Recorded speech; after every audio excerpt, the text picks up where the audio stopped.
Salut, kilomètre 45 de Run and Talk. Aujourd'hui un kilomètre assez court, mais j'espère quand même intéressant. Si vous suivez cette chaîne depuis le début, vous savez que j'attache pas mal d'intérêt autour des sujets liés à l'environnement, autour des écosystèmes.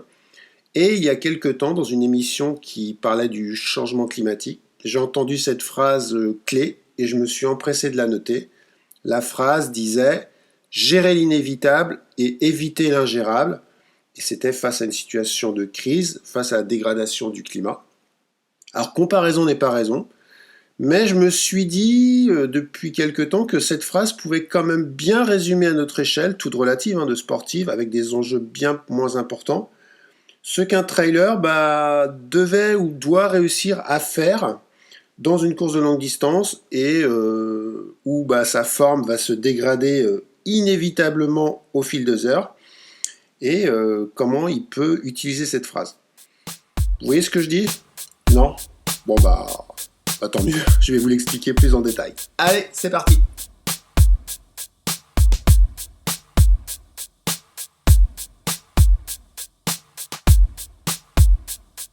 Allez, je vous redis la phrase, mieux je l'écris.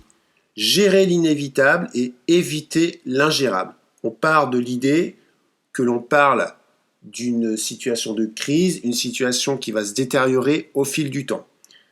Nous, on va rester dans le domaine du sport, on va parler trail running, et vous êtes au départ d'une course ultra, vous allez passer quelques heures dehors, peut-être une nuit, peut-être 24 heures, peut-être 2 nuits, vous voyez le topo. Si vous êtes sur cette chaîne, allez, je me dis que vous avez déjà vécu ce genre d'expérience, ou en tout cas, vous avez une petite idée en tête de le vivre. Face à cette situation donnée, il y a quand même un incontournable, c'est qu'au fil des heures, il va y avoir une dégradation de votre forme, une baisse de votre rendement, et très certainement des aléas de tout ordre qui font que vous irez de moins en moins vite. Et face à ce chantier, parce que c'est comme un chantier qui vous attend, et ce scénario qui se décide, et qui est finalement presque prévisible, parce qu'on les connaît, les comptes rendus de course, vous allez pouvoir avancer stratégiquement qu'autour de 2 composantes. Gérer l'inévitable et éviter l'ingérable. Ok, je le redis, promis, maintenant je développe. Gérer l'inévitable, plus simplement, ça veut dire qu'il faut s'adapter. C'est vous préparer aux conséquences de ce qui va arriver. Vous allez prendre le départ de la course, vous avez une idée assez précise de ce qui va vous arriver ou de ce qui peut vous arriver. Et donc, c'est un travail que vous allez devoir faire en amont pour vous préparer. En fait, c'est de l'entraînement. Vous savez que vous avez un travail de longue distance à faire en montagne avec beaucoup de dénivelé. Vous allez travailler et que vous allez finir, on va dire, les dernières descentes avec les cuisses complètement défoncées. Gérer l'inévitable, c'est travailler la plio, c'est faire du dénivelé, faire du sortie longue, acheter le livre Feedrun pour être solide avec les cuisses. Placement de produit. Sérieux, c'est être en adéquation avec les enjeux. C'est coller l'entraînement, la préparation en amont avec ce qui vous attend.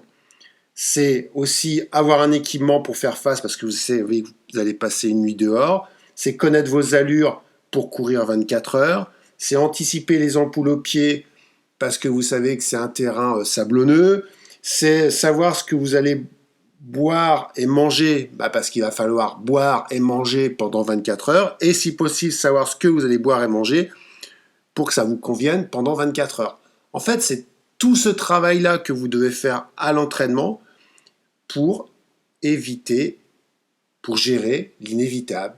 C'est une stratégie d'adaptation. Éviter l'ingérable, c'est la deuxième partie de la phrase.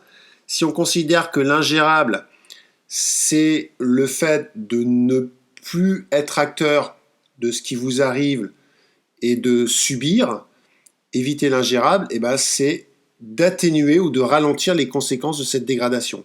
Donc, oui, vous serez crevé à l'arrivée d'une course, vous serez détruit, cramé, oxy, tout ce que vous voulez, mais vous pouvez, en atténuant les conséquences de cette fatigue, en ralentissant, en gérant bien votre allure, en vous alimentant bien, en vous hydratant bien, en gérant les phases de sommeil, en ne vous perdant pas, en évitant tous les aléas, vous êtes sur la ligne d'arrivée au final. Et vous avez su éviter les ingérables. L'inverse, c'est que à un moment donné, vous n'êtes plus acteur, vous n'avez plus de ressources et vous devez abandonner.